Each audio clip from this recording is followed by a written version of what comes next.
سلام، خیلی خوشحالم که اومدم خواستگاری دختر شما. من مدل 77م، 25 سالمه. 25 سال کم کار کردم. اکثرا پشت میز بودم. قبل از دخترتون با کسی بودم یا نه؟ نه، من فقط با یه خانم دکتر بودم، باهاش میرفتم تا مطب برمیگشتم. من معاینه فنی دارم، بله همه جام سالمه. خلافیم؟ نه، من خلافیم 0 میتونین چک بکنین. من هیچ سابقه ندارم، اصلا سابقه دار نیستم. من از مزایام بخوام بهتون بگم که سفید مفید یخچالی ام، میتونین ببینید. خط و خش ندارم، بیمم کامل تا آخر سال، شاسیم هم نکشیدم. دخترتون آب بندی شده یا آب بندیش با خودم؟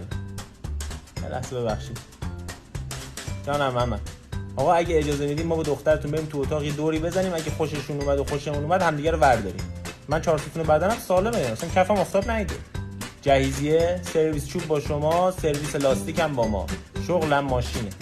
ماشین هر چی بزنن تو نمایشگاه ماشین ماست دیگه، ماشین دور می‌کنه. محصل ان شاء الله دخترتون میبریم گمرک. محصل اونجا.